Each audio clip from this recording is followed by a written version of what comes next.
Welcome back, everybody, for another deep dive. Yeah. This time we're going deep into Daniel, Oh, cool. chapter 4. Okay. So we're back in ancient Babylon Right. with King Nebuchadnezzar. Uh-huh. You know this guy, the one who built the Hanging Gardens? Oh, yeah. One of the 7 wonders of the ancient world. Mm-hmm. So talk about a big ego. Big ego. Yeah. But, as we're going to see, Yeah. he's going to get quite a reality check Right. from a higher power. This is a good one. Yeah, it's a good one. It's not just about Yeah. a king having a bad dream, though. Right. It's about how that dream sends him spiraling, Oh, wow. on this wild journey Yeah, interesting. into madness and then eventually to Oh. like a profound spiritual awakening. I like it. It's pretty cool. Yeah. And it's all based on this website we found, Mm-hmm. which just digs so deep into the book of Daniel Mm-hmm. and offers just this really unique perspective Nice. on this ancient story. Yeah. Have you ever felt invincible? One moment Sure. and then totally humbled the next. Absolutely. That's exactly what we're going to be unpacking today. All right. So the story starts with Okay. Nebuchadnezzar issuing a royal proclamation. Okay. But get this, he's praising the Most High God. Wow. That's kind of a big deal. This is huge. Yeah. Especially considering Right. he previously had a bit of a God complex himself. Yeah, he kind of did. Yeah. A little bit. Yeah. He did have that golden statue thing. Yeah, and he demanded everybody worshipped it. Yeah, that was not good. Yeah. Yeah. And it's interesting, too, Yeah. because he uses this Hebrew greeting, Oh, really? Shalom Rav, Who? which means abundant peace. Wow. So it's not just some casual, like, hello. Right. It's like this profound expression of wholeness, Mm-hmm. which I think kind of foreshadows his eventual spiritual journey. Yeah, I think you're right. Yeah. Yeah, that's a good point. That's a good one. So what brings about this change? This praising of God. It all begins with a dream, Okay. a terrifying one. Uh-oh. So Nebuchadnezzar sees this magnificent tree. Okay. It's providing shade and sustenance for everyone. Mm-hmm. And then suddenly, Yeah. it's chopped down. Yikes. So he wakes up in a cold sweat, Yeah. totally terrified. Rightfully so. And he immediately summons his dream team. Of course he does. Magicians, astrologers, The whole mystical crew. the whole mystical crew. Yeah. Imagine the pressure they must have felt. Oh, man. Failing to interpret the king's dream Oh. in those days was basically a death sentence. Not good. No pressure. No pressure at all. But none of them can decipher the dream. Really? So that's when Daniel, Our hero. our hero from the lion's den, enters the scene. Yeah. Daniel. Yeah, he's known for his divine wisdom, Uh-huh. and he's the only one who can crack the code. Okay.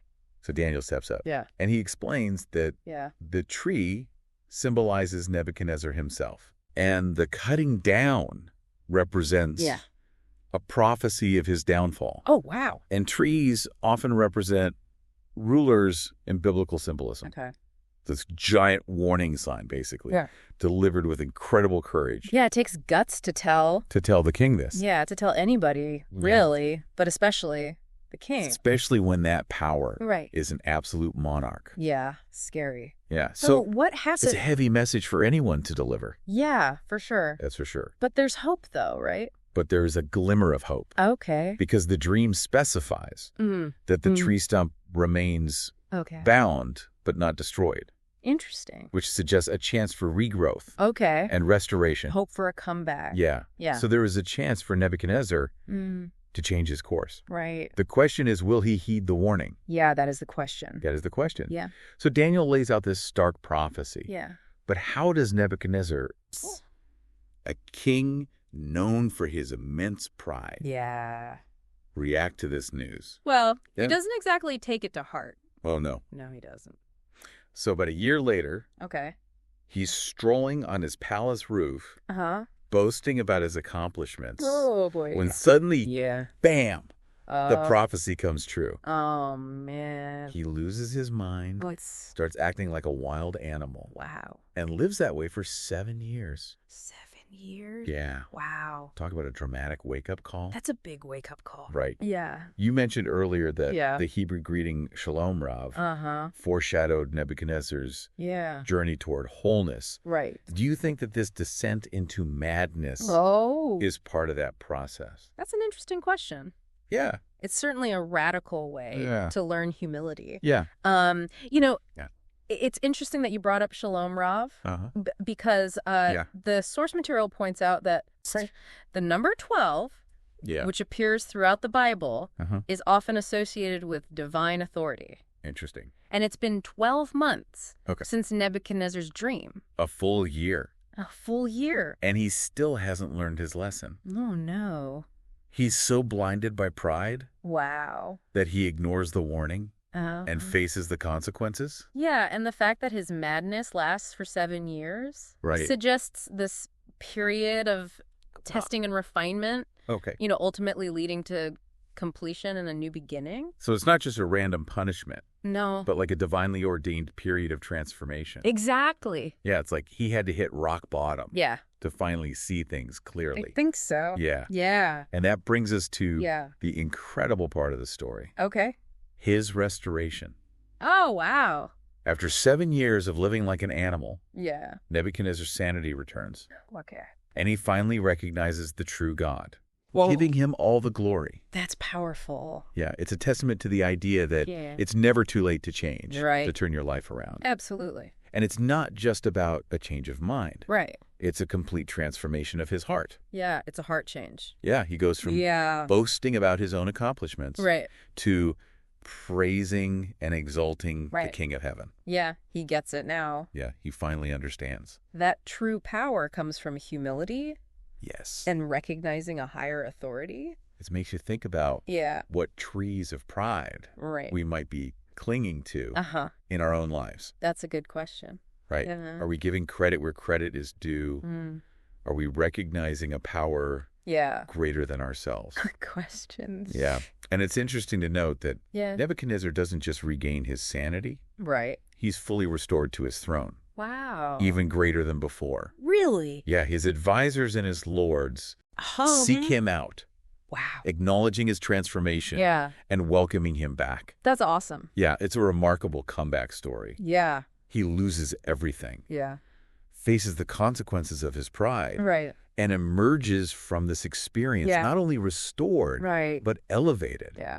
It really highlights the transformative power Of humility. of humility. Yeah, for sure. And it's just a testament to God's mercy and grace. mercy and grace. Yeah, even when we stray. Right. Even when we face judgment, Yeah. there's always a path back to redemption. Yeah, it makes you wonder what would have happened Right. if Nebuchadnezzar had heeded Daniel's warning Oh, yeah. in the first place. Would he have gone through that? Well, he have gone through that harrowing experience. It's interesting. Yeah. Yeah, maybe he needed that radical transformation to Yeah. really get it. Yeah. You know what I mean? To fully grasp it. Yeah. Yeah. The source material really emphasizes that. His conversion wasn't just like a superficial change in behavior. Yeah, but a genuine transformation Right. of his heart and mind. Of his heart and mind. He went from demanding worship Yeah. to becoming a worshiper himself, Wow. which is amazing. Yeah. It's a powerful reminder that Yeah. true fulfillment doesn't come from Right. earthly power or possessions, Right. but from aligning ourselves Yeah. with a purpose greater than ourselves. Absolutely. And his story just has profound implications Yeah. for us today. For sure. It challenges us To examine our own lives. to examine our own lives, Right. to ask See ourselves, what trees of pride we might be clinging to. yeah, what areas of our lives Right. need to be surrendered to a higher power? Yeah. It's a good question. It's a call to humility, Mm-hmm. to recognizing that Yeah. we're not the center of the universe. No, we're not. And just like Nebuchadnezzar's experience Yeah. had repercussions for his entire kingdom, Right. our actions and attitudes impact those around us. That's true. Yeah. It reminds us that, Yeah. true strength lies not in our self-reliance, Yeah. but in our willingness to acknowledge our dependence on something greater than ourselves. And that recognizing this Yeah. allows us to tap into Oh, yeah, exactly. a source of wisdom and guidance Uh-huh. far beyond our own limited understanding. That's a good point. So we started this deep dive Yeah. with a king at the height of his power, Right. blinded by his own ego, Uh-huh. but through a series of dramatic events, Yeah. he undergoes a profound transformation, He does. ultimately embracing humility Yeah. and finding redemption. It's powerful. Yeah. It's a good story. It's a reminder that no matter how far we stray, Right? no matter how lost we may feel, Yeah. There's always a path back to wholeness, There is. a chance for restoration. And that true fulfillment comes from aligning ourselves Yeah. with a purpose that transcends our own. Yeah. Limited perspective. So Nebuchadnezzar's journey Yeah. is a powerful reminder that Yeah. even in the face of adversity, even when we make mistakes, Right. there's always hope for transformation and growth, Absolutely. and that surrendering to something greater than ourselves Yeah. can lead us to a place of true peace and fulfillment. For sure. So if you found this story intriguing, Yeah. I encourage you to explore the Book of Daniel further. Yeah. It's packed with fascinating stories. It is. And timeless wisdom that speaks to the human condition Hmm. across the ages. It's a deep dive worth taking. Thanks for joining us.